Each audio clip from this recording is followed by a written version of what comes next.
Hi. So നമുക്കപ്പം +1 physics chapter 1 units and മെഷർമെൻറ്റ്സിൻ്റെ part 2ലേക്ക് പോവാം. സോ അപ്പോൾ ഇതുവരെ ഫസ്റ്റ് പാർട്ടിൽ നമ്മൾ യൂണിറ്റ്സ് ആൻഡ് റിലേറ്റ് ചെയ്തിരിക്കുന്ന കാര്യങ്ങൾ ഡിസ്കസ് ചെയ്തിട്ടുണ്ടായിരുന്നു. ഡയമെൻഷണൽ അനാലിസിസിൻ്റെ ഫസ്റ്റ് ആപ്ലിക്കേഷൻ പറഞ്ഞിട്ടുണ്ടായിരുന്നു. Now we are going to second application of dimensional analysis. So രണ്ടാമത്തെ ആപ്ലിക്കേഷൻ എന്ന് പറഞ്ഞാൽ deducing relation among physical quantities ആണ്. അതായത് ഒരു ഫിസിക്കൽ ക്വാണ്ടിറ്റി അതിൻ്റെ ഇക്വേഷൻ അറിയില്ല, എങ്ങനെ വന്നേ ഒന്നും അറിയില്ല, ബട്ട് അത് ഏതൊക്കെ ക്വാണ്ടിറ്റീസ് ആയിട്ട് എങ്ങനെയൊക്കെയാണ് റിലേറ്റഡ് എന്ന് അറിയാൻ പറ്റിക്കഴിഞ്ഞാൽ നമുക്കതിൻ്റെ ഇക്വേഷൻ എന്ത് ചെയ്യാൻ പറ്റും, ഡിറൈവ് ചെയ്തെടുക്കാൻ പറ്റും യൂസിങ് ഡയമെൻഷണൽ അനാലിസിസ്. സോ അതെങ്ങനെയാണ് നമ്മൾ നോക്കാൻ പോകുന്നത്. സോ ഇതൊരു എക്സാമ്പിൾ വെച്ചിട്ട് പറയുന്നതായിരിക്കും കുറച്ചുകൂടെ നല്ലത്. സോ നമുക്കൊരു എക്സാമ്പിൾ തന്നിട്ടുണ്ട്. ക്വസ്റ്റ്യൻ ഇങ്ങനെയാണ്: the period of a simple pendulum depends on the bob M, length of the wire L, acceleration due to gravity G. അങ്ങനെയാണെങ്കിൽ deduce the correct relationship among them. ഇവരെല്ലാവരും തമ്മിലുള്ള കറക്റ്റ് റിലേഷൻ ഡിറൈവ് ചെയ്യാനാണ് പറഞ്ഞേക്കുന്നത്. And അവിടുത്തെ constant കെൻ്റെ value 2π എടുത്തോളം പറഞ്ഞിട്ടുണ്ട്. ഇത് വളരെ abstract ആയിട്ടുള്ള കുറച്ച് നോളജാണ്. ഇതിൽ നിന്ന് ടൈം പീരീഡിൻ്റെ ഇക്വേഷനൊക്കെ ഡിറൈവ് ചെയ്യാൻ പറഞ്ഞാൽ എങ്ങനെ പറ്റും എന്നല്ലേ നമ്മൾ ആലോചിക്കുക. ബട്ട് വഴിയുണ്ട്. നിങ്ങൾ ആദ്യം മനസ്സിലാക്കേണ്ട കാര്യം, ഫിസിക്സിൽ ഏതെങ്കിലും രണ്ട് ക്വാണ്ടിറ്റീസ് റിലേറ്റഡ് ആണെന്ന് പറഞ്ഞാൽ ബേസിക്കലി രണ്ട് തരം റിലേഷൻഷിപ്പുള്ളത്: ഡയറക്റ്റ് റിലേഷൻഷിപ്പും ഇൻവേഴ്സ് റിലേഷൻഷിപ്പും. സോ ഡയറക്റ്റ്ലി റിലേറ്റഡ് ആണെന്ന് പറഞ്ഞാൽ ഉദ്ദേശിക്കുന്നത് ഇതാണ്: A directly related to B എന്നിങ്ങനെ എഴുതാം, എ പ്രൊപ്പോർഷണൽ ടു ബി. ഇനി വേറൊരു റിലേഷൻ എന്ന് പറഞ്ഞാൽ ഇൻവേഴ്സ് റിലേഷനാണ്. A inversely related to B ആണെങ്കിൽ ഇങ്ങനെ എഴുതാം, A proportional to B raise to -1 എന്ന് എഴുതാം. എന്ന് പറഞ്ഞാൽ A inversely proportional to B എന്ന് പറഞ്ഞാൽ എ പ്രൊപ്പോർഷണൽ ടു 1/b ആണ്. എന്ന് പറഞ്ഞാൽ സിംപ്ലി ബി റേസ് ടു 1 അത് റേസ് ടു എനിക്ക് എന്ത് എഴുതാം, മുകളിലേക്ക് ഉണ്ടായാലും ബി റേസ് ടു -1 എഴുതാം. അപ്പം ഡയറക്റ്റ്ലി പ്രൊപ്പോർഷണൽ ആണെങ്കിൽ റേസ് ടു 1ഉം ഇൻവേഴ്സ്ലി പ്രൊപ്പോർഷണൽ ആണെങ്കിൽ റേസ് ടു -1ഉം. അപ്പം ഡയറക്റ്റ് റിലേഷൻ ആയാലും ഇൻവേഴ്സ് റിലേഷൻ ആയാലും വ്യത്യാസം വരാൻ പോകുന്നത് എന്താ, ഈ പവറിൽ എടുക്കുന്ന ടേമാ വ്യത്യാസം വരുള്ളൂ. സോ ഇവിടെ ക്വസ്റ്റ്യനിൽ അങ്ങനെയാണെങ്കിൽ തന്നേക്കുന്നത് എന്താ, the time period of a simple pendulum depends on mass of the Bob. ഈ പെൻഡുലം എന്താണെന്നേ നമുക്കറിയില്ല, ആവശ്യമില്ല. അതായത് പെൻഡുലം എന്ന് പറഞ്ഞാൽ നമ്മളുടെ കൺസെപ്റ്റിൽ എന്താ, അതങ്ങനെ അറിയില്ലെങ്കിലും കുഴപ്പമില്ല, പക്ഷേ ഞാൻ നിങ്ങൾക്ക് വെറുതെ ഒന്ന് പറഞ്ഞു തരാം. ഒരു പെൻഡുലം എന്ന് പറഞ്ഞാൽ ഇത്രയേ ഉള്ളൂ, ഒരു റിജിഡ് സപ്പോർട്ട് ഉണ്ട്. റിജിഡ് സപ്പോർട്ട് എന്ന് പറഞ്ഞാൽ എങ്ങനെയൊക്കെ ഇത് പിടിച്ചു വലിച്ചാലും അത് അവിടെ നിന്ന് മൂവ് ചെയ്യാൻ പോകുന്നില്ല. അങ്ങനത്തെ ഒരു സപ്പോർട്ടിനെയാണ് റിജിഡ് സപ്പോർട്ട് എന്ന് വിളിക്കുക. അങ്ങനത്തെ ഒരു സപ്പോർട്ടിൽ ഒരു സ്ട്രിങ് ഇങ്ങനെ കെട്ടി വെച്ചിട്ടുണ്ട്. ഈ സ്ട്രിങ്ങിൻ്റെ അറ്റത്ത് എം മാസുള്ള ഒരു സ്ഫെറിക്കൽ ഒബ്ജക്റ്റ് ഉണ്ട്. ഇതിനെയാണ് ബോബ് എന്ന് വിളിക്കുക. ഇതിൻ്റെ മാസ് എം ആണ്. നൗ ഈ വയർ ഇവിടെ ടൈ ചെയ്തേക്കുന്ന പോയിന്റ് മുതൽ ഈ ബോബിൻ്റെ സെൻറ്റർ വരെയുള്ള ഈ ലെങ്ത് ആണ് ലെങ്ത് ഓഫ് ദ പെൻഡുലായിട്ട് എടുക്കുക. നൗ ഇത് ഹാങ് ചെയ്തിട്ടേക്കുന്നതുകൊണ്ട് തന്നെ എർത്തിൻ്റെ ഗ്രാവിറ്റി ഇതിനെ എർത്തിൻ്റെ സെൻറ്ററിലോട്ട് അട്രാക്ട് ചെയ്യും. അപ്പോഴുള്ള ആക്സിലറേഷനെയാണ് acceleration due to gravity G വെച്ച് റെപ്രസെൻറ്റ് ചെയ്യുക. സോ അങ്ങനെയാണെങ്കിൽ ഇങ്ങനെ പെൻഡുലം ഇങ്ങനെയൊക്കെ എടുക്കുന്ന ഈ പൊസിഷനെയാണ് പെൻഡുലത്തിൻ്റെ ഇക്വിലിബ്രിയം പൊസിഷൻ എന്ന് വിളിക്കുക. പെൻഡുലം ഇങ്ങനെ ആടി തിരിച്ചു വന്നു, ഇപ്പുറത്തേക്ക് പോയി തിരിച്ചു വന്നു. ഇതാണ് one complete movement of pendulum, complete oscillation of pendulum എന്ന് വിളിക്കുക. ഇങ്ങോട്ട് പോയി വന്നു, ഇങ്ങോട്ട് പോയി വന്നു. ഇതാണ് വൺ ഓസിലേഷൻ. ഇതിനെടുക്കുന്ന ടൈമിനെയാണ് എന്തെന്ന് വിളിക്കുക, ടൈം പീരീഡ് ഓഫ് പെൻഡുലം എന്ന് വിളിക്കുക. സോ ഇത്രയും കാര്യങ്ങൾ ക്വസ്റ്റ്യനിൽ ഗിവണം.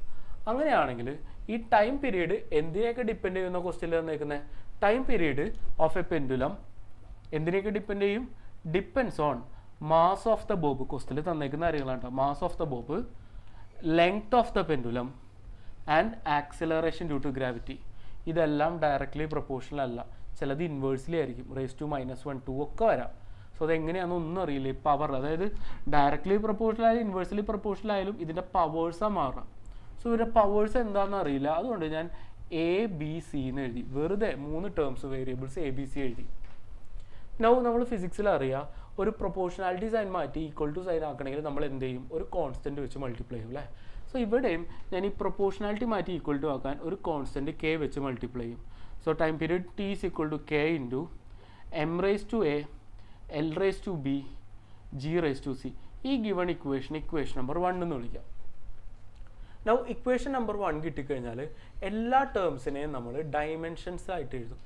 സോ ടൈം പീരീഡിൻ്റെ ഡയമെൻഷൻ ഓഫ് ഫോർമുല എന്ന് പറഞ്ഞാൽ M raise to 0, L raise to 0, T ആണ്. എന്ന് പറഞ്ഞാൽ T റേസ് ടു 1 ആണ്. ഇനി K കോൺസ്റ്റൻ്റ് ആയതുകൊണ്ട് അതിന് ഡയമെൻഷൻ ഇല്ല. മാസിൻ്റെ ഡയമെൻഷൻ M ആണ്. പക്ഷേ റേസ് ടു എന്തുണ്ട്, എ ഉണ്ട്. ലെങ്ത്തിൻ്റെ ഡയമെൻഷൻ എൽ ആണ്, റേസ് ടു എന്തുണ്ട്, ബി ഉണ്ട്. ആക്സിലറേഷൻ്റെ dimension L T raise to -2 ആ, റേസ് ടു എന്തുണ്ട്, സി ഉണ്ട്. സോ ബേസിക്കലി ഈ ബ്രാക്കറ്റ്സ് ഓപ്പൺ ചെയ്ത് കഴിഞ്ഞാൽ M raise to A, L raise to B, L raise to C, T raise to -2c എന്ന് കിട്ടും. ആൻഡ് രണ്ടെണ്ണുള്ളതൊക്കെ കമ്പൈൻ ചെയ്യുക. M raise to A, L raise to B into L raise to C, L raise to B plus C, T raise to -2c. So അപ്പം ഈ സൈഡിൽ M L T, ഇവിടെയും എന്താണ് M L T. ഇങ്ങനെ രണ്ട് സൈഡിലും M L T എന്ന് വന്നു കഴിഞ്ഞാൽ ഇവരുടെ പവേഴ്സ് സെയിം ആയിരിക്കും. സോ ഇക്വേറ്റിംഗ് കറസ്പോണ്ടിങ് ടേംസിൻ്റെ പവേഴ്സ് സെയിം ആയിരിക്കും. സോ ഇക്വേറ്റിംഗ് ദ പവേഴ്സ്, ഈ കറസ്പോണ്ടിങ് ടേംസിൻ്റെ പവേഴ്സ് സെയിം ആവുമെന്ന് പറഞ്ഞാൽ എന്താ ഉദ്ദേശിക്കുന്നത്, ഇവിടെ എമ്മിൻ്റെ പവറും ഇവിടുത്തെ എമ്മിൻ്റെ പവറും സെയിം ആയിരിക്കും. ഇവിടുത്തെ എമ്മിൻ്റെ പവർ എത്ര, എ, ഇവിടുത്തെ എമ്മിൻ്റെ പവർ എത്ര, 0. അപ്പം എ ഈസ് ഈക്വൽ ടു 0 ആയിരിക്കും. ഇനി ഇവിടുത്തെ എല്ലിൻ്റെ പവറും ഇവിടുത്തെ എല്ലിൻ്റെ പവറും സെയിം ആയിരിക്കും. ഇവിടെ എല്ലിൻ്റെ പവർ ബി പ്ലസ് സി, ഇവിടെ എന്താ 0. So B plus C equal to 0. ഇനി ഇവിടുത്തെ ടീൻ്റെ പവർ -2c, ഇവിടുത്തെ ടീൻ്റെ പവർ 1 സെയിം ആയിരിക്കും. C is equal to -2 into C ആണ്, അപ്പുറത്തേക്ക് കൊണ്ടുപോകുമ്പോൾ ഡിവൈഡഡ് ബൈ 2 ആവും. സോ -1/2 ആണ് സി. ഇവിടെ സിക്ക് -1/2 ഇട്ട് കൊടുക്കുക. അപ്പോൾ ബി -1/2 ഈക്വൽ ടു 0, -1/2 അപ്പുറത്തേക്ക് കൊണ്ടുപോയി കഴിഞ്ഞാൽ +1/2. സോ എ 0, ബി +1/2, സി -1/2 എന്ന് കിട്ടും. ഇനി എന്ത് ചെയ്യുക, ഈ എൻ്റെയും ബിൻ്റെയും സിൻ്റെയും വാല്യൂസ് ഇക്വേഷൻ നമ്പർ 1 സബ്സ്റ്റിറ്റ്യൂട്ട് ചെയ്യാം. So substituting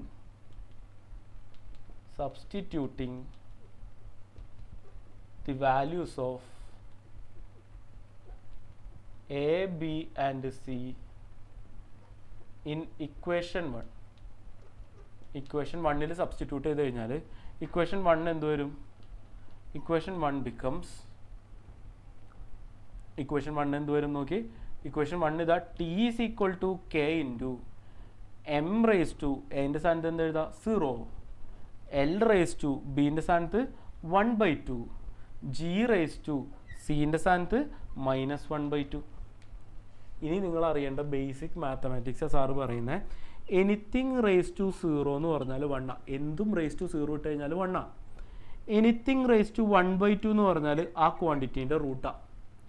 anything raise to -1/2 എന്ന് പറഞ്ഞാലോ 1/√.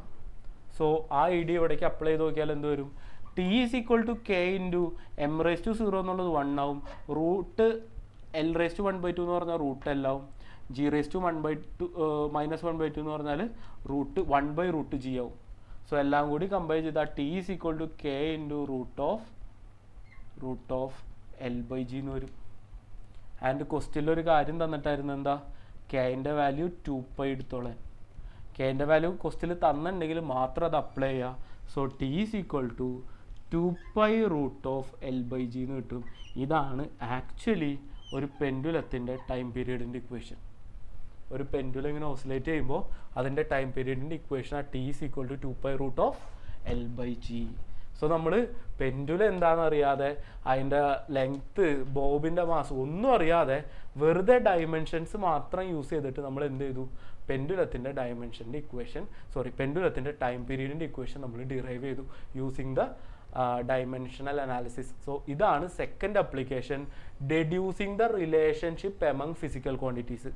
Time, length, acceleration due to gravity എന്നൊക്കെ പറയുന്ന ഫിസിക്കൽ ക്വാണ്ടിറ്റീസിൻ്റെ ഇടയിൽ ഉണ്ടാവുന്ന റിലേഷൻ നമ്മൾ എന്ത് യൂസ് ചെയ്ത് ഡിറൈവ് ചെയ്തു, നമ്മളുടെ ഡയമെൻഷണൽ അനാലിസിസ് യൂസ് ചെയ്തിട്ട് ഡിറൈവ് ചെയ്തു. സോ ഇത് ഒരു എക്സാമ്പിൾ കാണുമ്പോൾ നിങ്ങൾക്ക് ചിലപ്പോൾ മനസ്സിലാവണമെന്നില്ല, സാറില്ല, സാർ എന്ത് ചെയ്യുക, അടുത്ത എക്സാമ്പിൾ ചെയ്യാം. അപ്പം ഇതെല്ലാവരും നിങ്ങളൊന്ന് ഓക്കെ അല്ലേ, നോക്കി ക്ലിയർ അല്ലേ? സോ നമ്മൾ രണ്ടാമത്തെ എക്സാമ്പിളിലേക്ക് പോവാം. സോ ഫസ്റ്റ് ക്വസ്റ്റ്യൻ കണ്ട പോലെ തന്നെ സിമിലർ ആയിട്ട് നമുക്ക് ഒരു ക്വസ്റ്റ്യനും കൂടി ചെയ്ത് നോക്കാം. അപ്പോൾ നിങ്ങൾക്ക് കുറച്ചും കൂടെ ക്ലാരിറ്റി കിട്ടും ഇതെങ്ങനെയാണ് ചെയ്യേണ്ടതെന്ന്.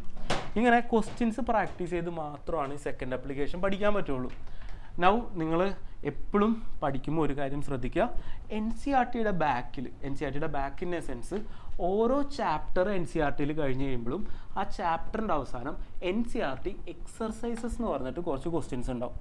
മസ്റ്റായിട്ടും എല്ലാവരും എൻ സി ആർ ടി എക്സർസൈസസും എന്ത് ചെയ്യാൻ നോക്കുക, കംപ്ലീറ്റ് ചെയ്യാൻ ശ്രമിക്കുക വിത്ത് ദ ചാപ്റ്റർ. അപ്പോൾ നിങ്ങൾക്ക് കുറച്ചും കൂടെ ഒരു ബെറ്റർ ക്ലാരിറ്റി കിട്ടും. ഓക്കെ, കുറച്ചും കൂടെ ഒരു ബെറ്റർ ക്ലാരിറ്റി കിട്ടും. ഓക്കെ, സോ നമ്മൾ നെക്സ്റ്റ് ക്വസ്റ്റ്യൻ വെച്ച് നോക്കാം കേട്ടോ. Second question using the same application, രണ്ടാമത്തെ അപ്ലിക്കേഷൻ യൂസ് ചെയ്തിട്ടുള്ള സെക്കൻഡ് ക്വസ്റ്റ്യൻ ഒന്ന് നോക്കിയേ. ഇത് the centripetal force acting on a body. അപ്പം ഒരു ബോഡിയും ആക്ട് ചെയ്യുന്ന സെൻട്രിപിറ്റൽ ഫോഴ്സുമായിട്ട് ബന്ധപ്പെടുത്താണ് second question. The centripetal force acting on a body depends on, centripetal force എന്തിനെയൊക്കെ ഡിപ്പെൻഡ് ചെയ്യും നോക്കിയേ. Depends on mass of the body, ആ ബോഡിയുടെ മാസിനെ ഡിപ്പെൻഡ് ചെയ്യും M. Velocity V, radius of the circular path R. Using dimensional method derive an expression for the centripetal force. അങ്ങനെയാണെങ്കിൽ dimensional method use ചെയ്ത് centripetal ഫോഴ്സിന് ഒരു expression derive ചെയ്യാനാണ് പറഞ്ഞേക്കുന്നത്. So centripetal force acting on a body depends on mass of the body. അപ്പം കണ്ടുപിടിക്കേണ്ടത് centripetal ഫോഴ്സാണ്. നിങ്ങൾ ഫസ്റ്റ് ചാപ്റ്റർ പഠിക്കുന്നുള്ളൂ സെൻട്രിപിറ്റൽ ഫോഴ്സ്, നിങ്ങൾ തേർഡ് ചാപ്റ്ററിലാണ് ഡിസ്കസ് ചെയ്യാം. അപ്പം നമുക്കറിയില്ല സെൻട്രിപിറ്റൽ ഫോഴ്സ് എന്താണ്. പക്ഷേ തേർഡ് അല്ല, ഫോർത്ത് ചാപ്റ്ററിലാണ് പഠിക്കുക. പക്ഷെ അറിയണ്ട, നമ്മൾ നേരത്തെ പറഞ്ഞ same concept same steps follow ചെയ്യാം.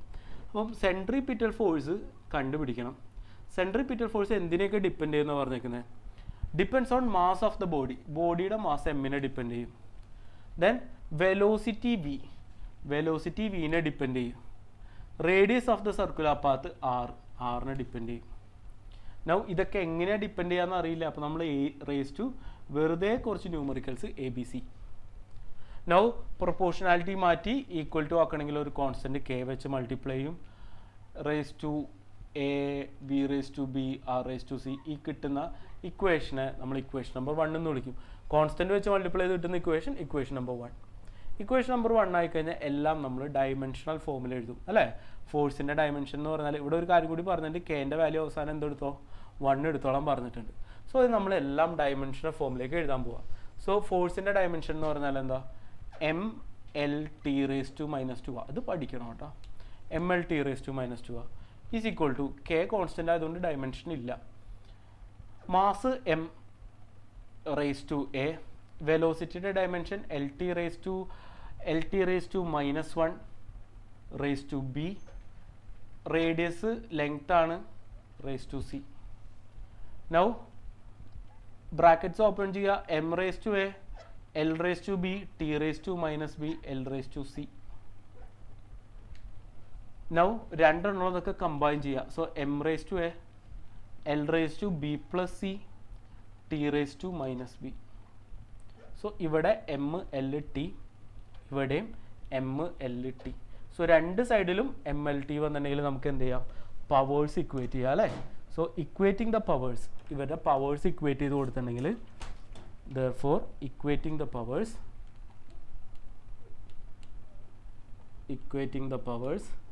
നമുക്ക് എന്ത് കിട്ടും? ഇവിടെ എമ്മിൻ്റെ പവറും ഇവിടെ എമ്മിൻ്റെ പവറും സെയിം ആയിരിക്കും. ഇവിടെ എമ്മിൻ്റെ പവർ A, ഇവിടെ എമ്മിൻ്റെ അവിടെ ഒന്നുമില്ല, അപ്പോൾ എന്താ 1 ആണ്. നൗ ഇവിടെ എല്ലിൻ്റെ power B plus C is equal to ഇവിടെ എല്ലിൻ്റെ പവർ 1. ഇവിടെ ടീൻ്റെ പവർ -B ഈക്വൽ ടു -2. ഇവിടെ എൻ്റെ വാല്യൂ ഓൾറെഡി കിട്ടി, എഴുതിയപ്പോൾ തന്നെ കിട്ടി. ഇവിടെ മൈനസ് ക്യാൻസൽ ആയി കഴിഞ്ഞാൽ B ഈക്വൽ ടു എന്തെന്ന് കിട്ടും? 2. ബീൻ്റെ വാല്യൂ ഇവിടെ അപ്ലൈ ചെയ്യുക. 2 plus C equal to 1, C is equal to 1 minus 2 equal to -1. So എൻ്റെ വാല്യൂ 1, ബീൻ്റെ വാല്യൂ 2, സിൻ്റെ വാല്യൂ -1. ഈ വാല്യൂസ് എന്ത് ചെയ്യുക? ഇക്വേഷൻ നമ്പർ 1ൽ സബ്സ്റ്റിറ്റ്യൂട്ട് ചെയ്യുക. So substituting the values of A, B and C in equation 1. എൻ്റെയും ബീൻ്റെയും സിൻ്റെ വാല്യൂസ് ഇക്വേഷൻ 1ൽ സബ്സ്റ്റിറ്റ്യൂട്ട് ചെയ്യാം. ചെയ്ത് കഴിഞ്ഞാൽ ഇക്വേഷൻ 1 എന്ത് വരും? therefore ഇതാണ് നമ്മുടെ equation 1. F is equal to K into M raised to എൻ്റെ വാല്യൂ എത്രയാ? 1. V raised to ബീൻ്റെ വാല്യൂ എത്രയാ? 2. R raised to സിൻ്റെ വാല്യൂ എത്രയാ? -1. സി എനിത്തിങ് റേസ് ടു -1, അതായത് എന്തും റേസ് ടു -1 എന്ന് പറഞ്ഞാൽ 1/, ഓഫ് ദാറ്റ് ക്വാണ്ടിറ്റിയാണ്. So F is equal to K into MV square into 1/R. r⁻1 1/r ആയിട്ട് എഴുതാം. നൗ ക്വസ്റ്റ്യനിൽ തന്നിട്ടുണ്ട് എന്താ, കെൻ്റെ വാല്യൂ 1 എടുത്തോളെ. സോ ഇവിടെ k 1 ഇട്ട് കൊടുത്താൽ f is equal to 1 into mv²/r എന്ന് പറഞ്ഞാൽ f is equal to mv²/r. ഇതാണ് നിങ്ങൾ പഠിക്കാൻ പോകുന്ന സെൻട്രിപിറ്റൽ ഫോഴ്സിൻ്റെ equation. Centripetal force F is equal to എന്താണ്, mv²/r ആണ്. സെയിം മെത്തേഡ് ഒന്ന് റിവിസിറ്റ് ചെയ്ത് നോക്കിയേ. Centripetal force mass, velocity, radius of circular path ഇത്രയും ക്വാണ്ടിറ്റീസിനെ ഡിപ്പെൻഡ് ചെയ്യുന്നു പറഞ്ഞു. ഡിപ്പെൻഡൻസ് എങ്ങനെയാണെന്ന് ഒന്നും പറഞ്ഞിട്ടില്ല. അപ്പോൾ നമ്മൾ എന്ത് ചെയ്തു, ഡയറക്ട്ലി പ്രൊപ്പോർഷനിൽ എഴുതിയിട്ട് പവേഴ്സ് ABC ഇട്ട് കൊടുത്തു. പ്രൊപ്പോർഷനാലിറ്റി മാറ്റി കോൺസ്റ്റൻ്റ് ആക്കുമ്പോൾ നമ്മൾ ഈക്വൽ ടു സൈൻ ഇടും, ഒരു കോൺസ്റ്റൻ്റ് വെച്ച് മൾട്ടിപ്ലൈ ചെയ്യും. ആ കിട്ടുന്ന ഇക്വേഷൻ നമ്പർ 1. ഇക്വേഷൻ നമ്പർ 1 കിട്ടിക്കഴിഞ്ഞാൽ രണ്ട് സൈഡിലെയും എല്ലാ ടേംസും ഡൈമെൻഷണൽ ഫോമിലേക്ക് കൺവേർട്ട് ചെയ്യും. ബ്രാക്കറ്റ്സ് ഓപ്പൺ ചെയ്യും, രണ്ടെണ്ണമൊക്കെ കമ്പൈൻ ചെയ്യും. രണ്ട് സൈഡിലും MLT എന്നുള്ള ഫോമാറ്റിൽ ആയിക്കഴിഞ്ഞാൽ നമ്മൾ എന്ത് ചെയ്യും, പവേഴ്സ് ഇക്വേറ്റ് ചെയ്യും. ആൻഡ് എൻ്റെയും ബിൻ്റെയും സിൻ്റെയും വാല്യൂസ് കണ്ടുപിടിക്കും. ആ കിട്ടുന്ന വാല്യൂസ് എവിടെ അപ്ലൈ ചെയ്യും, ഇക്വേഷൻ നമ്പർ 1 അപ്ലൈ ചെയ്ത് കഴിഞ്ഞാൽ നമുക്ക് ഫൈനൽ ഇക്വേഷൻ കിട്ടും. ഇത്രയേ ഉള്ളൂ. സ്റ്റിൽ കൺഫ്യൂഷൻ ഉണ്ടാവും. അപ്പോൾ എന്ത് ചെയ്യുക, ഒരു പ്രോബ്ലം കൂടി നമുക്ക് ചെയ്ത് നോക്കാം. അതായത് പ്രോബ്ലംസ് ചെയ്താണ് ഈ പാട്ട് നമുക്ക് പഠിക്കാൻ പറ്റുള്ളൂ. ഒരു പ്രോബ്ലം കൂടി ചെയ്ത് നോക്കാം, സെയിം കൺസെപ്റ്റ്. ഒരു പ്രോബ്ലം കൂടി. സോ ഡൈമെൻഷണൽ അനാലിസിസിൻ്റെ second application, deducing the relation, അതിലെ തേർഡ് പ്രോബ്ലം ഡിസ്കസ് ചെയ്ത് നോക്കാം. Problem number 3. Second problem centripetal force. Third problem velocity of sound calculate ചെയ്യാനുള്ള ഇക്വേഷനാണ്. സൗണ്ടിൻ്റെ വെലോസിറ്റി കാൽക്കുലേറ്റ് ചെയ്യാനുള്ള ഇക്വേഷനാണ്. ക്വസ്റ്റ്യൻ നിങ്ങളൊന്ന് വായിച്ചു നോക്കിയേ.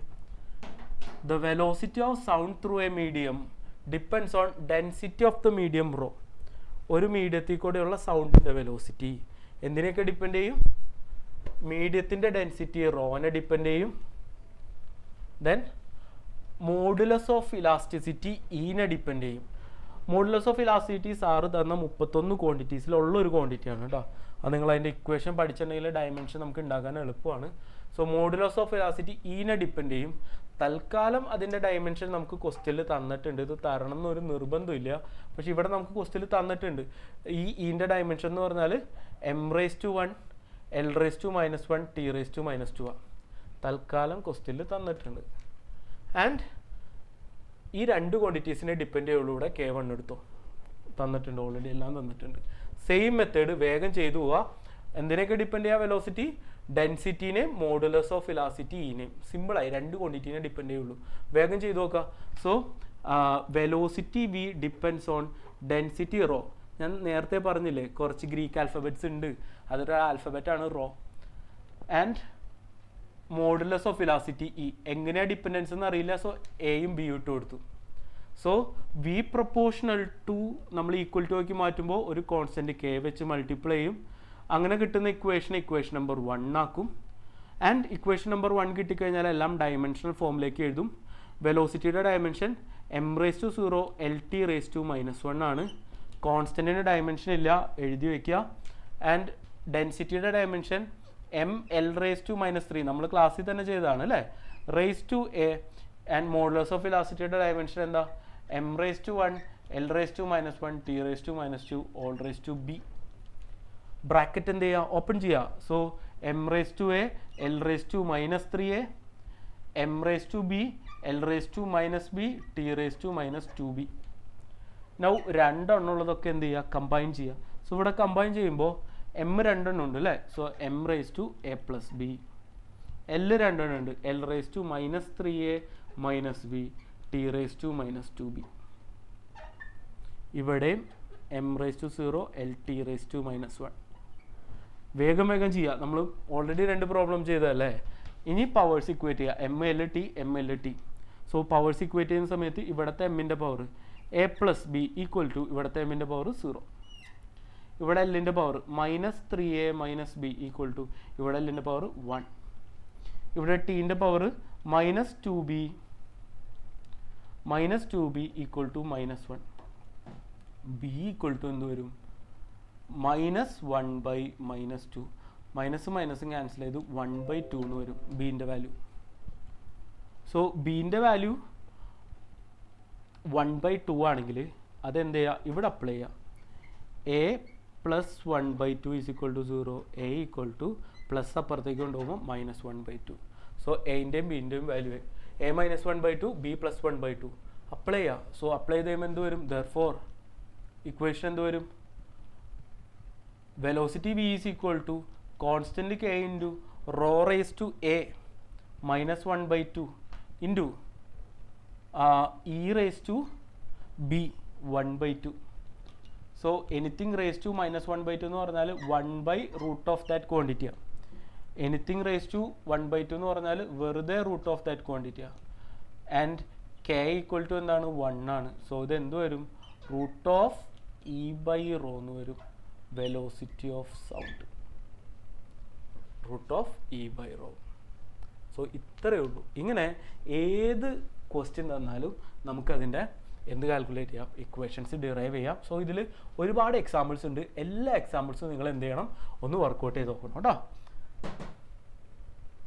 സോ വിത്ത് ദിസ് എന്താണ് നമ്മളുടെ സെക്കൻഡ് അപ്ലിക്കേഷൻ ഓഫ് ഡയമെൻഷണൽ അനാലിസിസും എൻഡ് ചെയ്യാണ്. സോ 2 അപ്ലിക്കേഷൻസും ഉള്ളത്. അപ്പോൾ 2 അപ്ലിക്കേഷൻസ് ഉണ്ടെന്ന് പറയുമ്പോൾ തന്നെ അതിന് എന്തും ഉണ്ടാവും? ലിമിറ്റേഷൻസും ഉണ്ടാവും. സോ ക്വസ്റ്റ്യൻസ് ഇത്രയല്ല, നിങ്ങൾക്ക് കിട്ടുന്ന അത്രയും maximum questions, variety of questions നിങ്ങൾ എന്ത് ചെയ്യണം? ഈ ഒരു ടൈപ്പിൽ നിങ്ങൾ ചെയ്ത് പഠിക്കണം. നൗ ഇതിൻ്റെ ലിമിറ്റേഷൻസ് ആണ് നമ്മളിനി നോക്കാൻ പോകുന്നത്. Limitations of dimensional analysis. പ്രധാനമായിട്ടും ഡയമെൻഷണൽ അനാലിസിസിന് ഈ പറയുന്ന ലിമിറ്റേഷൻസ് ഒക്കെ ഉള്ളത്. ഒന്നാമത്തെ ലിമിറ്റേഷൻ എന്ന് പറഞ്ഞാൽ there are certain constants. Sir ഇപ്പം ക്വസ്റ്റ്യൻ ചെയ്തപ്പോൾ തന്നെ നമ്പേഴ്സ്, പൈ, ഇതൊക്കെ എന്താ? കോൺസ്റ്റൻസാണ്. എന്താ കോൺസ്റ്റൻസ് എന്ന് പറഞ്ഞാൽ ദേ ഹാവ് ഫിക്സ്ഡ് വാല്യൂ. അവരുടെ വാല്യൂ എന്ത് ചെയ്യില്ല? ചേഞ്ച് ചെയ്യില്ല സിറ്റുവേഷൻസിനനുസരിച്ചിട്ട്. സോ അങ്ങനത്തെ നമ്പേഴ്സിനെയാണ് കോൺസ്റ്റൻസ് എന്ന് വിളിക്കുക. So there are certain fixed constants. അപ്പം ഈ കോൺസ്റ്റൻസിന് ഡയമെൻഷൻ ഇല്ല. ഡയമെൻഷൻ ഉള്ള കോൺസ്റ്റൻസും ഉണ്ട്, ഇല്ലാത്ത കോൺസ്റ്റൻസും ഉണ്ട്. I am talking about dimensionless constants. So ഇങ്ങനെ ഡയമെൻഷൻലെസ് ആയിട്ടുള്ള കോൺസ്റ്റൻറ്റുകളെ നമുക്ക് ഡയമെൻഷണൽ അനാലിസിസ് വെച്ചിട്ട് പ്രത്യേകിച്ച് ഒന്നും ചെയ്യാൻ പറ്റില്ല. cannot be obtained by this method. Dimensionless constants cannot be obtained by this method. Then the method of dimensions can only test the dimensional validity. ഞാൻ principle of homogeneity first application പറഞ്ഞപ്പോൾ പറഞ്ഞിട്ടുണ്ടായിരുന്നു. If an equation is correct, അതെന്താ? Dimensionally correct ആവുള്ളൂ, actually correct ആവണമെന്നൊരു നിർബന്ധമില്ല. So അതിന് dimensional validity മാത്രമേ check ചെയ്യാൻ പറ്റുള്ളൂ. എക്സാക്ട് കറക്ഷൻ എന്ത് ചെയ്യാൻ പറ്റില്ല? എക്സാക്ട് കറക്റ്റ്നെസ് എന്ത് ചെയ്യാൻ പറ്റില്ല? ഡിറ്റർമൈൻ ചെയ്യാൻ പറ്റില്ല. ഇപ്പോൾ ഫോർ എക്സാമ്പിൾ നിങ്ങൾക്ക് ഏറ്റവും എളുപ്പത്തിൽ അറിയാവുന്ന ഒരു ഇക്വേഷൻ ഞാൻ പറയാണ്. കൈനറ്റിക് എനർജിയുടെ ഇക്വേഷനാണ് ½mv². ഈ ഇക്വേഷനെ ഞാൻ ഇങ്ങനെ എഴുതാണ്, 16π/3 mv² എന്ന് എഴുതാണ്. സോ നിങ്ങൾക്ക് ഒറ്റ നോട്ടത്തിൽ അറിയാം ഇതല്ല കൈനറ്റിക് എനർജിയുടെ ഇക്വേഷൻ. പക്ഷേ ഡയമെൻഷണൽ അനാലിസിസ് യൂസ് ചെയ്ത് ചെക്കിംഗ് ദ കറക്റ്റ്നെസ് വെച്ച് ചെക്ക് ചെയ്ത് കഴിഞ്ഞാൽ ഇത് കറക്റ്റ് ആയിരിക്കും. കാരണം നിങ്ങൾ നോക്കിക്കോ, എനർജിയുടെ ഡയമെൻഷൻ എന്ന് പറഞ്ഞാൽ mLT⁻² ആണ്. സോറി, mL²T⁻² ആണ് എനർജിയുടെ. ഇനി 16π/3 mv² ഡയമെൻഷൻ ചെയ്യുമ്പോൾ ഈ 16π/3 ഡയമെൻഷൻ ഇല്ല, അത് അങ്ങനെ തന്നെ വിട്ട് കളയാം. ദെൻ എമ്മിൻ്റെ എമ്മും v² ചെയ്യുമ്പോൾ L²T⁻² കിട്ടും. സോ ഇതിൻ്റെ രണ്ട് സൈഡിലെയും രണ്ട് ടേമിൻ്റെയും ഡയമെൻഷൻസ് ചെയ്യുമ്പോൾ ഇക്വേഷൻ ഡയമെൻഷനലി കറക്റ്റാന്ന് കിട്ടും, ബട്ട് ആക്ച്വലി കറക്റ്റ് അല്ല. കാരണം ഈ 16π/3 കോൺസ്റ്റൻറ്റിനെ നമുക്കൊന്നും ചെയ്യാൻ പറ്റില്ല. സോ ഡയമെൻഷനലി കറക്റ്റാണ്, ബട്ട് ഡയമെൻഷണൽ വാലിഡിറ്റി ചെക്ക് ചെയ്യാം, ബട്ട് എക്സാക്ട് റിലേഷൻ നമുക്ക് കിട്ടില്ല. Now it does not distinguish between physical quantities having same dimension. What if two quantities have same dimension? ഒന്നിൽ കൂടുതൽ ക്വാണ്ടിറ്റീസ് ഉണ്ട് സെയിം ഡയമെൻഷൻ ഉള്ളത്. സോ ഈ quantities തമ്മിൽ നമുക്ക് സെപ്പറേറ്റ് ചെയ്ത് മനസ്സിലാക്കാൻ പറ്റില്ല. Then we cannot derive formula containing trigonometric functions, logarithmic functions, exponential functions ഒക്കെ വന്നു കഴിഞ്ഞാൽ നമുക്ക് ആ ഇക്വേഷൻസ് സെക്കൻഡ് മെത്തേഡ് യൂസ് ചെയ്ത് ഡിറൈവ് ചെയ്യാൻ പറ്റില്ല. And we cannot deduce the relation if the physical quantity depends on more than 3 terms. 3 terms ഈ കൂടുതൽ ടേംസ് ഇക്വേഷനിൽ വരാണെന്നുണ്ടെങ്കിൽ നമുക്ക് എന്ത് ചെയ്യാൻ പറ്റില്ല? റിലേഷൻ ഡെഡ്യൂസ് ചെയ്തെടുക്കാൻ പറ്റില്ല. So these are the limitations of dimensional analysis. So നമ്മൾ ഫസ്റ്റ് യൂണിറ്റ്സ് പഠിച്ചു, ദെൻ ഡയമെൻഷൻസ് പഠിച്ചു. സോ ഈ ഡയമെൻഷൻസിൽ തന്നെ സാറ് പറഞ്ഞില്ലേ ദർ ആർ സർട്ടൻ കോൺസ്റ്റൻസ്. ഈ കോൺസ്റ്റൻസിന് എന്തില്ല? ഡയമെൻഷൻ ഇല്ല. ബട്ട് അതേപോലെ തന്നെ ഡയമെൻഷൻ ഉള്ള ചില കോൺസ്റ്റൻറ്റുകളും ഉണ്ട്. സോ നിങ്ങൾ +1 +2 പഠിക്കാൻ പോകുന്ന ഡയമെൻഷൻ ഉള്ള കോൺസ്റ്റൻസ് ആണ് സാർ എഴുതിയിരിക്കുന്നത്. ഇമ്പോർട്ടൻ്റ് ആയിട്ടുള്ള കോൺസ്റ്റൻസ് ഒന്ന് ഗ്രാവിറ്റേഷണൽ കോൺസ്റ്റൻറ്റ് G, അതിൻ്റെ വാല്യൂ 6.674 ഇൻറ്റു 10⁻⁻11 ആണ്. ഡയമെൻഷൻ ഉണ്ട്, കോൺസ്റ്റൻ്റ് ആണ്. m⁻⁻1 L³ T⁻².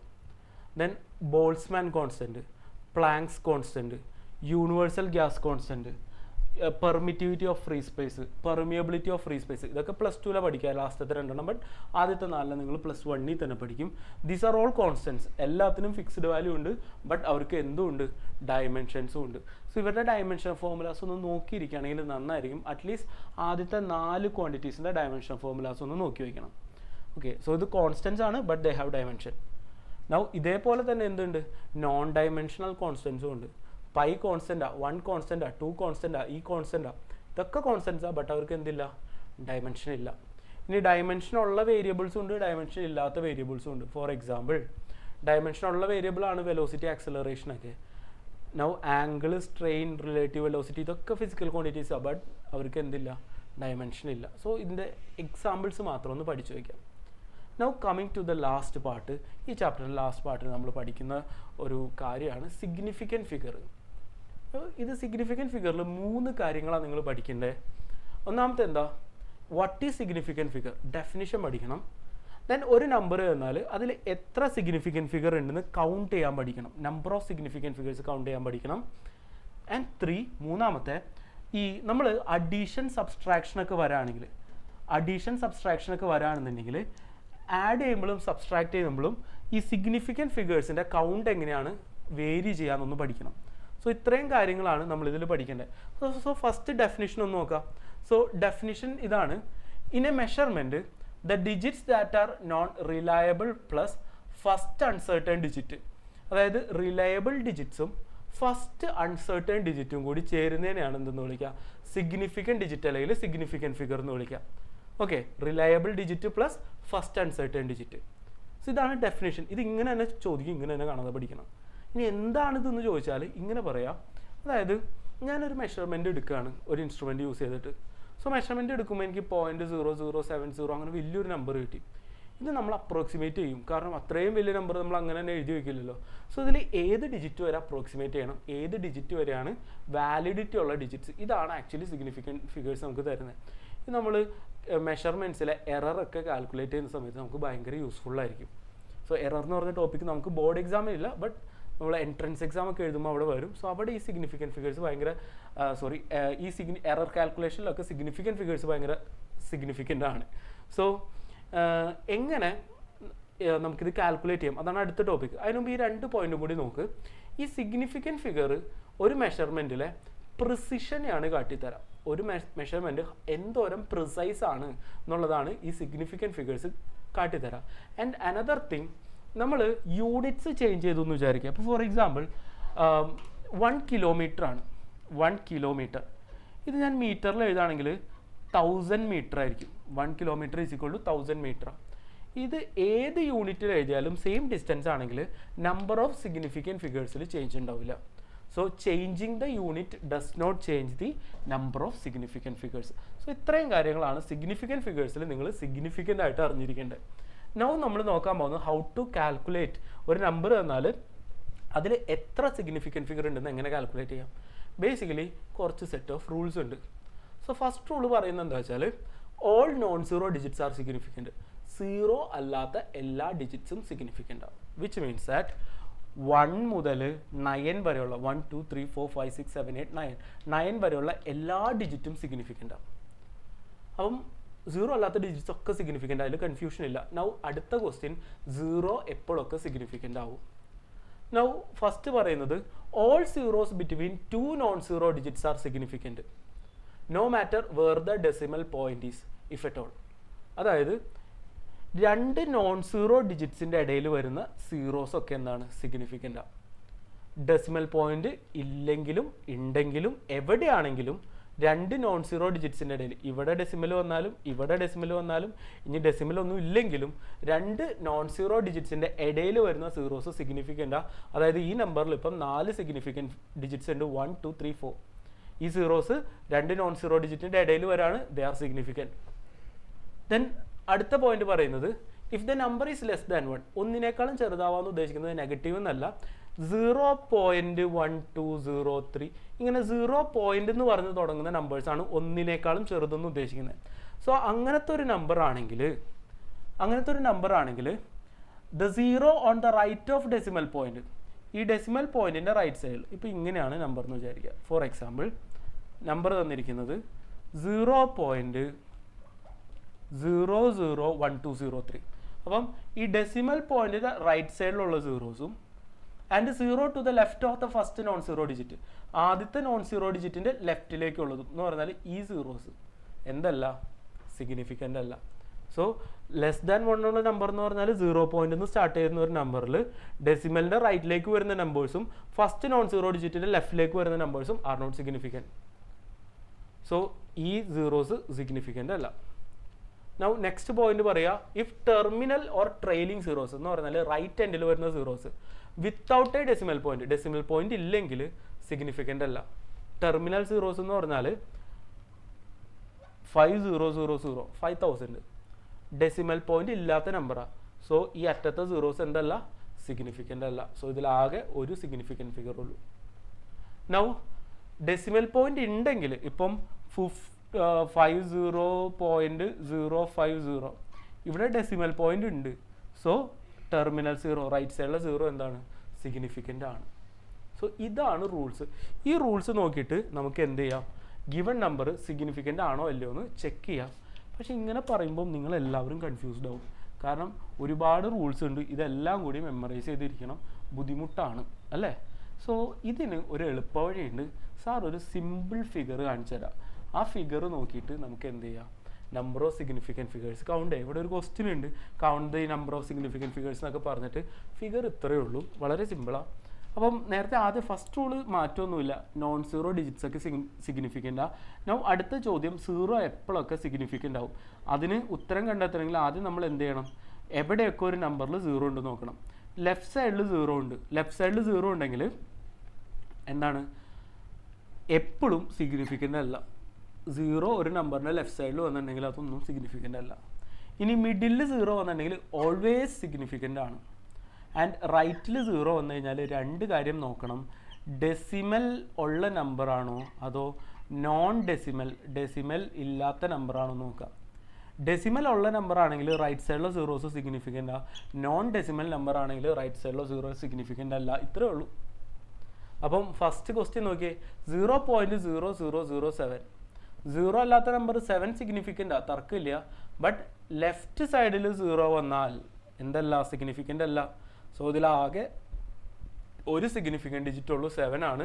So number of significant digits ഇവിടെ എത്രയാ, 1. നൗ അടുത്ത നമ്പർ 2.64 × 10⁻²⁴. ഈ സിഗ്നിഫിക്കൻ്റ് ഡിജിറ്റ്സ് എഴുതുന്ന സമയത്ത് ഇങ്ങനെ 10ന്റെ പവറിൽ അത് 10⁻24 ആയാലും -24 ആയാലും ഒന്നും ഒരു വാല്യൂ ഇല്ല, ജസ്റ്റ് നെഗ്ലക്റ്റ് ചെയ്യാം. 10ന്റെ പവേഴ്സിൽ എന്തെങ്കിലും വന്നിട്ടുണ്ടെങ്കിൽ നെഗ്ലക്റ്റ് ചെയ്യുക, ബാക്കിയുള്ളതിൻ്റെ മാത്രം നോക്കുക. അപ്പം 2.64 എത്ര സിഗ്നിഫിക്കൻറ്റ് ഫിഗർ ഉണ്ട്, 3 എണ്ണം. So there are 3 significant figures. Now 0.2370 left സൈഡിലെ സീറോസ് ഓൾറെഡി സിഗ്നിഫിക്കൻ്റ് അല്ല, ബട്ട് റൈറ്റ് സൈഡിലെ zeros if there is A decimal point significant ആണ്. ഡെസിമൽ പോയിന്റ് ഉണ്ടെങ്കിൽ റൈറ്റ് സൈഡിലെ സീറോ എന്താണ്, സിഗ്നിഫിക്കൻ്റ് ആണ്. സോ ഇവിടെ എന്തുണ്ടാവും, അത് കൺസിഡർ ചെയ്യണം. 1, 1, 2, 3, 4 there are 4 significant figures. ഇവിടെയും അഗൈൻ ഡെസിമൽ ഉണ്ട്, റൈറ്റ് സൈഡിലെ സീറോ സിഗ്നിഫിക്കൻ്റ് ആണ്. So there are 4 significant figures. ഇവിടെ ഇൻ ബിറ്റ്വീനിലുള്ള സീറോ സിഗ്നിഫിക്കൻ്റ് ആണ്. So 1, 2, 3, 4 significant figures. ഇവിടെ ലെഫ്റ്റ് സൈഡിലെ സീറോസ് ഒന്നും സിഗ്നിഫിക്കൻ്റ് അല്ല, ഇൻ ബിറ്റ്വീനുള്ള സിഗ്നിഫിക്കൻ്റ് ആണ്. So 1, 2, 3, 4 significant figures.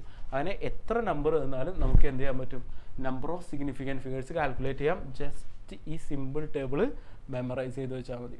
Okay, so നമ്മളപ്പം first 2 steps കഴിഞ്ഞു. എന്താ, എങ്ങനെ നമ്പർ സിഗ്നിഫിക്കൻറ്റ് ഫിഗറിനെ എങ്ങനെ ഡിഫൈൻ ചെയ്യാം, ഡെഫിനിഷൻ പഠിച്ചു. ദെൻ അടുത്ത എന്താ പഠിച്ചേ, ഒരു നമ്പറിൽ എത്ര സിഗ്നിഫിക്കൻറ്റ് ഫിഗർ ഉണ്ടെന്ന് കൗണ്ട് ചെയ്യാൻ പഠിച്ചു അല്ലേ. നൗ ഇനി ചെയ്യേണ്ടത് എന്താ, അഡീഷൻ, സബ്സ്ട്രാക്ഷൻ, മൾട്ടിപ്ലിക്കേഷൻ, ഡിവിഷൻ, ഇങ്ങനെയുള്ള മാത്തമാറ്റിക്കൽ ആയിട്ടുള്ള ഫങ്ഷൻസ് വരുമ്പോൾ, മാത്തമാറ്റിക്കൽ ഇക്വേഷൻസ് ഒക്കെ വരുമ്പോൾ അതിൽ റിസൾട്ടിൽ എങ്ങനെയാണ് സിഗ്നിഫിക്കൻറ്റ് ഫിഗേഴ്സ് ചേഞ്ച് ചെയ്യുക, ഇതാണ് നോക്കാൻ പോകുന്നത്. സോ അതിൽ ആദ്യം നോക്കാം റൂൾസ് ഓഫ് അരിതമെറ്റിക് ഓപ്പറേഷൻസ്. ഈ അരിതമെറ്റിക് ഓപ്പറേഷൻസിൽ സിഗ്നിഫിക്കൻറ്റ് ഫിഗേഴ്സ് എങ്ങനെ വരും? ഫസ്റ്റ് മൾട്ടിപ്ലിക്കേഷൻ അല്ലെങ്കിൽ ഡിവിഷൻ ആണ് ആദ്യം നോക്കാൻ പോകുന്നത്. ഇപ്പം റൂൾ ഇതാണ്, മൾട്ടിപ്ലിക്കേഷൻ അല്ലെങ്കിൽ ഡിവിഷൻ ചെയ്യുന്ന സമയത്ത് the final result should return as many significant figures as are there in the original number with least significant figures. എന്ന് പറഞ്ഞാൽ നമ്മളുടെ ഫൈനൽ ആൻസറിൽ തന്നിരിക്കുന്ന ഒറിജിനൽ നമ്പേഴ്സിൽ least number of significant figures ഏതിലാണോ അത്രയും സിഗ്നിഫിക്കൻറ്റ് ഫിഗേഴ്സേ ഒറിജിനൽ ആൻസറിൽ പാടുള്ളൂ. ഫോർ എക്സാമ്പിൾ പറയുമ്പോൾ പെട്ടെന്ന് മനസ്സിലാവും. So mass of an object is measured to be 4.37 gram. So ഒരു ഒബ്ജക്റ്റിൻ്റെ മാസ് അല്ലെങ്കിൽ ഇവിടെ എഴുതാം. സോ ഒരു ഒബ്ജക്റ്റിൻ്റെ മാസ് 4.37 gram എന്നാണ് തന്നേക്കുന്നത്. 4.237 അല്ലേ? സോ 4.237 gram എന്നാണ് ഒരു ഒബ്ജക്റ്റിൻ്റെ മാസ് തന്നേക്കുന്നത്. And its volume is measured to be 2.51 centimeter cube. Volume is equal to 2.51 centimeter cube. അങ്ങനെയാണെങ്കിൽ then find its density in appropriate significant figures. Density appropriate significant ഫിഗേഴ്സിൽ calculate ചെയ്യാൻ പറഞ്ഞേക്കാം. അപ്പം റൂൾ എന്താ? മൾട്ടിപ്ലിക്കേഷൻ അല്ലെങ്കിൽ ഡിവിഷൻ ആണെങ്കിൽ എങ്ങനെ മൾട്ടിപ്ലിക്കേഷൻ ഡിവിഷൻ ആണെന്ന് മനസ്സിലാവുക? ഡെൻസിറ്റിയുടെ ഇക്വേഷനാണ്. ഡെൻസിറ്റി ഈസ് ഈക്വൽ ടു എന്താ? മാസ് ഡിവൈഡഡ് ബൈ വോളിയം ആണ്. Density is equal to mass divided by volume. അപ്പോൾ ഇവിടെ ഓഫ് കോഴ്സ് നമ്മൾ ചെയ്യേണ്ടത് എന്താ? ഡിവിഷനാണ്. Density is equal to mass divided by volume ആണ് നമ്മളിവിടെ ചെയ്യേണ്ടത്, ഡിവിഷനാണ്. സോ മാസ് ബൈ വോളിയം ആണ് ചെയ്യേണ്ടത്. അപ്പോൾ ഡിവിഷനാണ് ചെയ്യേണ്ടത്. ഡിവിഷൻ ചെയ്യുമ്പോഴുള്ള റൂൾ എന്താ വെച്ചാൽ the final result should retain as many significant figures as are there in the original number with the least significant figures. തന്നിരിക്കുന്ന നമ്പറിൽ ഏറ്റവും കുറവ് സിഗ്നിഫിക്കൻറ്റ് ഫിഗേഴ്സ് ഏതാണോ അത്രയും സിഗ്നിഫിക്കൻറ്റ് ഫിഗേഴ്സ് എവിടെ പാടുള്ളൂ? നമ്മളുടെ ഫൈനൽ ആൻസറിൽ പാടുള്ളൂ. എന്ന് വെച്ചാൽ ആദ്യത്തെ നമ്പറിൽ എത്ര സിഗ്നിഫിക്കൻറ്റ് ഫിഗർ ഉണ്ട് നോക്കാം. 4.237 ഒക്കെ നോൺ സീറോ ഡിജിറ്റാ, 4 സിഗ്നിഫിക്കൻറ്റ് ഫിഗർ ഉണ്ട്. നൗ രണ്ടാമത്തെ നമ്പറിൽ 2.51 3 സിഗ്നിഫിക്കൻറ്റ് ഫിഗർ ഉണ്ട്. അപ്പോൾ ആൻസറിൽ എത്ര സിഗ്നിഫിക്കൻറ്റ് പാടുള്ളൂ? കുറവ് സിഗ്നിഫിക്കൻറ്റ് ഫിഗർ ഏതിലാണോ അത്രയും നമ്പർ എന്ന് പറഞ്ഞാൽ 3 സിഗ്നിഫിക്കൻറ്റ് ഫിഗറിൽ ആൻസർ പാടുള്ളൂ. സോ ചെയ്ത് നോക്കാം. So density is equal to ഇവിടെ എഴുതാം. So density is equal to equation mass by volume ആണ് 4.237 divided by volume 2.51. Now normally എങ്ങനെ ഡിവൈഡ് ചെയ്യുക? അങ്ങനെ ഡിവൈഡ് ചെയ്യുക. സോ ഇത് രണ്ടും ഡിവൈഡ് ചെയ്തിട്ടുണ്ടെങ്കിൽ നമുക്ക് കിട്ടുക 1.68804781. വലിയൊരു നമ്പർ കിട്ടും. സോ നമ്മൾ നോക്കേണ്ട എന്താ? തന്നിരിക്കുന്ന നമ്പേഴ്സിൽ least number of significant figures 3, അത്രയും സിഗ്നിഫിക്കൻറ്റ് ഫിഗറോട് ആൻസറിൽ പാടുള്ളൂ. എന്ന് പറഞ്ഞാൽ 3 സിഗ്നിഫിക്കൻറ്റ് ഡിജിറ്റ്സിലേക്ക് ഇത് അപ്രോക്സിമേറ്റ് ചെയ്യണം. എന്ന് പറഞ്ഞാൽ ഇവിടെ വെച്ച് കട്ട് ചെയ്യണം. ഇവിടെ വെച്ച് കട്ട് ചെയ്യുമ്പോൾ ഞാൻ ഈ നമ്പർ ഒന്ന് വലുതാക്കി എഴുതാം. 1.68804781 എന്ന് പറഞ്ഞാൽ ഇവിടെ വെച്ച് കട്ട് ചെയ്യണം. അപ്പോൾ ലാസ്റ്റ് ഡ്രോപ്പ് ചെയ്യുന്ന ഡിജിറ്റ് എത്രയാണ്? 8. 5 മുകളിലുള്ള നമ്പറാണ്. സോ അത് ഡ്രോപ്പ് ചെയ്യുമ്പോൾ തൊട്ട് ഇപ്പുറത്തെ നമ്പറിൻ്റെ കൂടെ നമ്മൾ എന്ത് ചെയ്യണം? 1 ആഡ് ചെയ്യണം. സോ ആൻസർ എത്രയായിരിക്കും? 1.69 ആയിരിക്കും. സോ ദ ഫൈനൽ ആൻസർ എത്രയായിരിക്കും? 1.69 gram per centimeter cube. ഇങ്ങനെയാണ് മൾട്ടിപ്ലിക്കേഷൻ ഡിവിഷൻ ഉണ്ടാകുമ്പോൾ least number of significant digits എവിടെയാണോ അത്രയും സിഗ്നിഫിക്കൻറ്റ് ഡിജിറ്റ്സ് എന്തിൽ പാടുള്ളൂ? ആൻസറിൽ പാടുള്ളൂ. ഇത് മൾട്ടിപ്ലിക്കേഷൻ ഡിവിഷൻ ചെയ്യുമ്പോഴുള്ള കാര്യം. ഇനി അഡീഷൻ സബ്സ്ട്രാക്ഷൻ ആണെങ്കിൽ റൂൾ നേരെ മാറും. സോ ഇതേപോലെ ഒരു റൂളും കൂടി നമുക്ക് പഠിക്കാനുണ്ട്. എന്താണ്? Addition or subtraction. So addition or സബ്സ്ട്രാക്ഷൻ്റെ റൂൾ ഇതാ: the final result should retain as many decimal places as there in the number with least decimal places. ഇവിടെ നമ്മൾ സിഗ്നിഫിക്കൻറ്റ് ഫിഗർ അല്ല നോക്കുക, എന്താ? ഡെസിമൽ പ്ലേസസ് ആണ് നോക്കുക. അതായത് find the sum of these numbers. നമുക്ക് 3 നമ്പർ തന്നിട്ടുണ്ട്. സോ ഫസ്റ്റ് നമ്പർ സാർ എഴുതാണ് 436.32. അടുത്ത നമ്പർ 227.2. ദെൻ മൂന്നാമത്തെ നമ്പർ 0.301. ഇങ്ങനെ 3 നമ്പേഴ്സ് തന്നിട്ടുണ്ട്. ഇത് ആഡ് ചെയ്യുക അപ്രോപ്രിയേറ്റ് സിഗ്നിഫിക്കൻറ്റ് ഫിഗേഴ്സിലേക്ക് എന്ന് പറഞ്ഞേക്കുന്നത്. നമ്മൾ ആദ്യം നോർമലി ആഡ് ചെയ്യുന്ന പോലെ ആഡ് ചെയ്യും. 1, 2, 6, 8, ദെൻ 7 + 6 നമുക്ക് എത്ര കിട്ടും? 12, 13 കിട്ടും. 1 6 663.821 കിട്ടും. നോർമലി ആഡ് ചെയ്യുന്ന പോലെ ആൻസറിലേക്ക് എത്തിച്ചു. ഇനി നമ്മൾ എന്താ ചെയ്യേണ്ടതെന്ന് വെച്ചാൽ the final result should retain as many decimal places. ഓരോ നമ്പറിലും എത്ര ഡെസിമൽ പ്ലേസസ് ഉണ്ട് നോക്കണം. വിത്ത് ലീസ്റ്റ് ഡെസിമൽ പ്ലേസ്, എന്നിട്ട് ഏറ്റവും കുറവ് ഡെസിമൽ പ്ലേസ് ഏതാണെന്ന് കണ്ടുപിടിക്കണം. ഡെസിമൽ പ്ലേസ് എന്ന് പറഞ്ഞാൽ പോയിന്റ് കഴിഞ്ഞിട്ടുള്ള ഡിജിറ്റ്സിൻ്റെ എണ്ണം നോക്കിയാൽ മതി. ഫസ്റ്റത്തേൽ 3 2 2 ഡെസിമൽ പ്ലേസ് ഉണ്ട്. രണ്ടാമത്തേൽ 1 1 ഡെസിമൽ പ്ലേസ് ഉള്ളൂ. മൂന്നാമത്തേൽ 3 ഡെസിമൽ പ്ലേസ് ഉണ്ട്. അപ്പോൾ least number of decimal places എത്രയാണ്? 1. സോ ആൻസറിൽ എത്ര ഡെസിമൽ പ്ലേസ് പാടുള്ളൂ? 1 പാടുള്ളൂ. സോ ഇവിടെ വെച്ച് കട്ട് ചെയ്യണം. സോ ലാസ്റ്റ് ഡ്രോപ്പ് ചെയ്യുന്ന ഡിജിറ്റ് 5-നേക്കാളും താഴെ. അപ്പോൾ സിംപ്ലി എന്ത് ചെയ്യുക? ഡ്രോപ്പ് ചെയ്യുക. So final answer will be 663.8 gram. Least number of decimal place 1, ആൻസറും 1 decimal place. So ഇങ്ങനെയാണ് അഡീഷൻ, സബ്സ്ട്രാക്ഷൻ, മൾട്ടിപ്ലിക്കേഷൻ, ഡിവിഷനൊക്കെ നമ്മൾ ആക്യുറേറ്റ് ആയിട്ട് സിഗ്നിഫിക്കൻറ്റ് ഫിഗേഴ്സ് വെച്ചിട്ട് അപ്ലൈ ചെയ്യാം. സോ ഇത് ചെയ്യുന്ന സമയത്ത് നിങ്ങൾക്ക് സ്വാഭാവികമായിട്ടൊരു ഡൗട്ട് വന്നിട്ടുണ്ടാവും. 5-നേക്കാളും മുകളിലാണെങ്കിൽ നമ്മൾ ഡ്രോപ്പ് ചെയ്യുമ്പോൾ 1 ആഡ് ചെയ്യണം. എന്ന് വെച്ചാൽ ലാസ്റ്റ് ഡ്രോപ്പ് ചെയ്യാൻ പോകുന്ന ഡിജിറ്റ് 5-നേക്കാളും മുകളിലാണെങ്കിൽ ഡ്രോപ്പ് ചെയ്യുമ്പോൾ 1 ആഡ് ചെയ്യണം. 5-നേക്കാളും താഴെയാണെങ്കിൽ സിംപിളി ഡ്രോപ്പ് ചെയ്ത് കളയാം. What if the last digit is 5? അവസാനത്തെ ഡിജിറ്റ് 5 ആണെങ്കിലോ?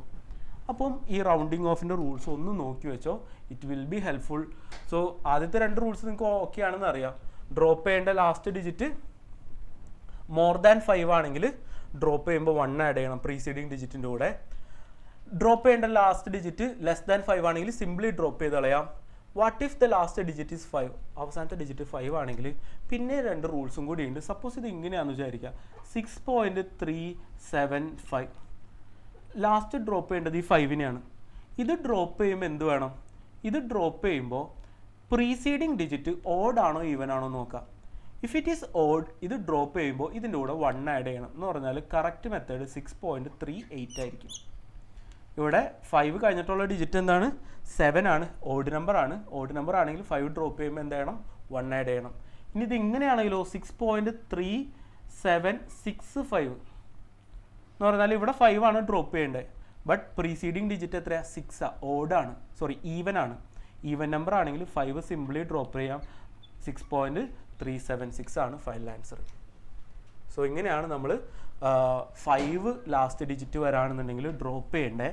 സോ ഇത്രയേ ഉള്ളൂ നമ്മളുടെ first chapter units and measurements theory. But ഈ തിയറി മാത്രം പഠിച്ചാൽ പോരാ, ഇനി തിയറി വെച്ചിട്ടുള്ള അപ്ലിക്കേഷൻ ലെവൽ ക്വസ്റ്റ്യൻസ് ചെയ്യണം, starting from NCERT exercises and examples. Now അത് ചെയ്യുന്ന സമയത്ത് നിങ്ങൾക്ക് ഹെൽപ്ഫുൾ ആകാൻ പോകുന്ന ഒരു കാര്യമാണ് സാറ് കാട്ടിത്തരാൻ പോകുന്നത്. നിങ്ങൾ ഒരുപാട് ഇക്വേഷൻസ് ഒക്കെ പഠിക്കും. അപ്പം ഈ ഇക്വേഷൻസ് ഒക്കെ പഠിക്കുന്ന സമയത്ത് കൺവേർഷനും പഠിക്കേണ്ടി വരും. എല്ലാ കൺവേർഷൻസും പഠിക്കാമെന്ന് പറഞ്ഞാൽ പോസിബിൾ അല്ല. ബട്ട് ഇത്രയും കൺവേർഷൻസ് നിങ്ങൾ പഠിച്ചിരിക്കുകയാണെങ്കിൽ ഓൾമോസ്റ്റ് എല്ലാ പ്രോബ്ലംസും നിങ്ങൾക്ക് ചെയ്യാൻ പറ്റും. അതായത് NCERT ടെക്സ്റ്റിൻ്റെ ബാക്കിൽ 2-3 പേജ് കൺവേർഷൻസ് കൊടുത്തിട്ടുണ്ട്. ബട്ട് അതൊന്നും പഠിക്കേണ്ട. 1 2 3 4 5 6 7 8 ഈ 8 കൺവേർഷൻ പഠിച്ചു നോക്കി. കിലോഗ്രാം പെർ മീറ്റർ ക്യൂബിനെ ഗ്രാം പെർ സെൻറ്റിമീറ്റർ ക്യൂബ് ആക്കണമെങ്കിൽ 10⁻³ വെച്ച് മൾട്ടിപ്ലൈ ചെയ്യാം. ഗ്രാം പെർ സെൻറ്റിമീറ്റർ ക്യൂബിനെ തിരിച്ചാക്കണമെങ്കിൽ 10⁻³ വെച്ച്. ന്യൂട്ടനെ ഡൈൻ ആക്കണം. ന്യൂട്ടൺ എന്ന് പറഞ്ഞാൽ ഫോഴ്സിൻ്റെ യൂണിറ്റാണ്. ഡൈൻ CGS സിസ്റ്റത്തിലുള്ള ഫോഴ്സിൻ്റെ യൂണിറ്റാണ്. 10⁻5 വെച്ചിട്ട് മൾട്ടിപ്ലൈ ചെയ്താൽ മതി. അറ്റോമിക് മാസ് യൂണിറ്റിനെ കിലോഗ്രാമിലേക്ക് ആക്കാൻ, ആസ്ട്രോണമിക്കൽ യൂണിറ്റിനെ മീറ്ററിലേക്ക് ആക്കാൻ, ലൈറ്റ് ഇയറിനെ മീറ്ററിലേക്ക് ആക്കാൻ, പാർസെക്കിനെ മീറ്ററിലേക്ക് ആക്കാൻ. ഈ astronomical unit light year parsec എന്ന് പറഞ്ഞാൽ ഇന്റർപ്ലാനറ്ററി ഡിസ്റ്റൻസ് ഒക്കെ മെഷർ ചെയ്യാൻ വേണ്ടി യൂസ് ചെയ്യുന്ന, വളരെ വലിയ ഡിസ്റ്റൻസ് മെഷർ ചെയ്യാൻ വേണ്ടി യൂസ് ചെയ്യുന്ന ഡിസ്റ്റൻസ് ഓഫ് ലെങ്ത്തുകളാണ്. Astronomical unit, light year, parsec, ഇതിനെയൊക്കെ മീറ്ററിലേക്ക് ആക്കാനുള്ള കൺവേർഷൻ ഫോർമുല. ആൻഡ് ആങ്സ്ട്രം എന്ന് പറഞ്ഞാൽ വളരെ ചെറിയ യൂണിറ്റ് ഓഫ് ലെങ്ത്താണ്. 10⁻⁻10 മീറ്റർ ആണ് 1 ആങ്സ്ട്രം എന്ന് പറഞ്ഞാൽ. സോ ഇത്രയും A⁻ഒരു ഡിഗ്രി പോലെ ഒരു 0 ഇടും, അതിനെ ആങ്സ്ട്രം എന്നാണ് വായിക്കുക. സോ ഇത്രയും കൺവേർഷൻസ് നിങ്ങൾ പഠിച്ചിരിക്കുകയാണെങ്കിൽ it will be very helpful problems ചെയ്യുന്ന സമയത്ത്. സോ വിത്ത് ദിസ് നമ്മൾ എന്താണ്, നമ്മളെ units and measurements chapter wind up ചെയ്യാണ്. സോ ആക്ച്വലി സാറ് ഇതിലൊരു പിക്ചറൊക്കെ ഇൻക്ലൂഡ് ചെയ്തിട്ടുണ്ട്. റിച്ചർഡ് ഫെയ്മൻ എന്ന് പറയും സാറിന്. വൺ ഓഫ് ദ ഫേവറേറ്റ് സാറിൻ്റെ ഫിസിസിസ്റ്റ് ആണ്. സോ നിങ്ങൾ ടൈം കിട്ടുകയാണെങ്കിൽ just google about him. Richard Feynman ആരാണെന്ന് ഒന്ന് ഗൂഗിൾ ചെയ്യണം. There is an interesting quote said by him, വായിച്ചു നോക്കുക. സോ എല്ലാവരും നല്ല രീതിയിൽ പഠിക്കുക, എക്സ്ട്രാ ക്വസ്റ്റ്യൻസ് മാക്സിമം ചെയ്യുക. I will be back with another chapter. So by.